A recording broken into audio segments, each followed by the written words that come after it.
So doing the compression test, we did notice that one of the pistons was doing 50 psi. So it's a time we looked at getting the engine taken apart. We're going to get the pistons out, check the rings, and actually get a new set of rings. So let's look at that now. As we're walking through this, you will know that we need to get this engine back up and running. So the first point of call is let's drain all the oil out. So taking the oil out, I did notice it looks like they were using car oil in this because it was very thin and the viscosity of it didn't seem right. So I know a cowboy's been working on this because everything on the motorbike seems to be a bit off. Like, for example, the carbs that they messed up, the screws on, there's loads of bolts that were missing, there's like odd bits here and there. So it's nice that we're getting back to bare bones and making sure everything's done correctly. Even the spray job, they did like a bit of a noob job on it. We're working all this out, so you're joining me on this journey, dribbling out the old oil here. And that's in preparation for getting the top off the motorcycle. So we're going to get the engine out. One of the bolts on the bottom of the engine is fully seized up, so I'm keeping an eye out on that, how to get that done.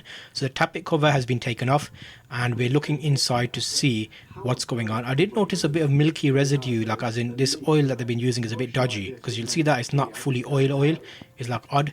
But yeah, I took the upper section off, I took the tappets out, the valves out, and then working on getting the main section out.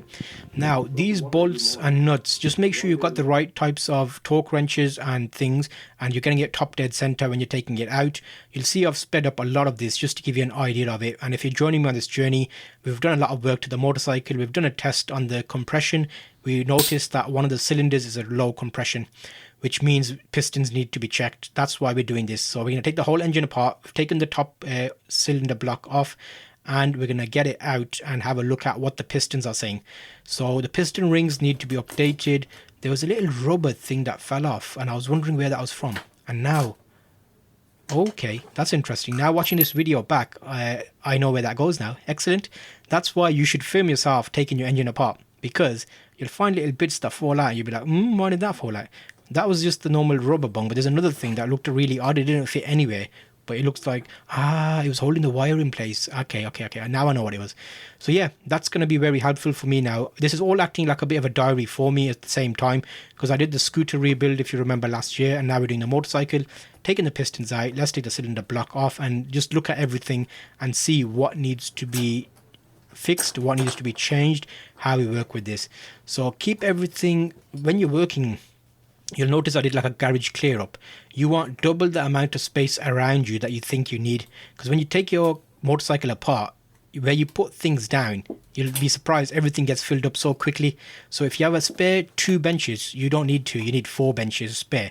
And one, I was basically putting all the exhaust and all the lower section. Then the second one, I put the engine, the tank, the panels, I put the seat, and now I'm taking the engine apart. That's another 3rd bench being filled up. So I'm lucky that we've got space here in our small garage. I did do a rebuild here and I actually broke down how to make space in a small garage, and I showed you like a time lapse of me sorting it out. So we've taken the whole engine apart, we've taken the topper and lower sections off. We're going to start inspecting all of this and seeing what needs work doing to it. I might do the tappets and valves as well, because I've got it all taken apart. I might get new piston rings, new pistons, I might rebore it. All this is a possibility, but it depends how much work it needs to be done. I've got a person that can rebore a motorcycle engine for me, so we'll just get him to sort that out. Using a flat screwdriver, I was able to knock it from the front. There's normally a gap where you can loosen it up. That was a bit of an issue. Checking the pistons and seeing how well they actually work in the cylinder block, as well as putting oil on it, seeing if there's any leakages, looking at the piston tappets, the valves, and putting water on them to see if there's any water leak out from those.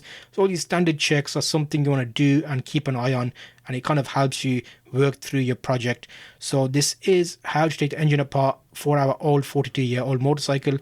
If you're enjoying this series, make sure to subscribe so you actually get notifications directly to your phone each time I load a new episode. I've got loads of videos planned for this bike when we get it back on the road, so it'd be good to have you along on the journey with me. Take care, and I'll see you in the next video right here.